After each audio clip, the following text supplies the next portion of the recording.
be explaining why your phone charges slower the higher its charge is. Have you ever noticed that when your phone is charging at, let's say, 20%, it is really fast and you go like, wow, so fast! But when it's around 80 to 90 to 70%, it goes super slow and you'll be like, oh, so slow. Well, that's not the manufacturer's fault. That's nature's fault. Blame it, not the manufacturer. The reasoning behind this is simple. It's the same reason why your neurons can fire and why your ice cubes can melt. The answer to this is concentration gradients. When you have a lot of things inside of, let's say, a box, and then less things outside of that box, the things inside the box naturally want to go outside the box. Let's demonstrate it with air pressure, shall we? Let's say you have a box inside of a vacuum chamber. This box is really tightly sealed. The air inside that box is fixed, but the air outside the box is not. As you lower the air pressure outside the box, or let's say balloon, will start to expand because the air inside is pushing on the wall so much that it starts to stretch. And so, that's why your balloon expands in your vacuum chamber. And let's do a neuron example. There's a lot of ions outside your neurons and a little bit inside. Positive, negative, get it?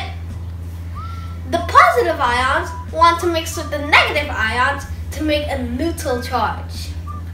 Thankfully, there are pumps, sodium-potassium pumps in your neuron walls that keep this balance unbalanced.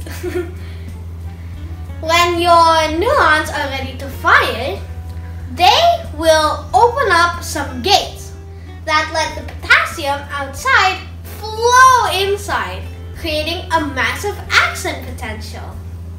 This action potential will travel down the neuron and go to the next one. Now, let's simplify this by a lot. Let's say you have a big water tower and you have one single pipe. When you start filling the water tower, the pipe will be easy to fill up because it's at the bottom. But when you start to increase the water, the water inside the tank increases, it's harder to push the water through the pipe. You're going to have to do it through the tap. It's because the water pressure from up there is pushing down so hard that it's really hard to push the water in from the pipe. That's the same thing for your phone that you're watching this on. Let's say your phone is charging right now and it's at 49%. When your phone is at 49%, there's a lot of electricity in there. Basically a lot of electrons. And so, your charger has less electrons inside. When your phone is receiving electrons, it's like the tank. Your charger is like the pipe. When it wants to push things in, the electricity pressure, let's say it, will push against on the electricity flow and it will try to halt it because the pressure is so big. That's why it slows down when you get to 90% or 80% or 70%. So, if you feel like your phone's charge is gradually going down as the charge is going up, don't worry about it. Don't complain to the manufacturer. Complain to nature. It's all nature's fault. Thank you for listening. Bye.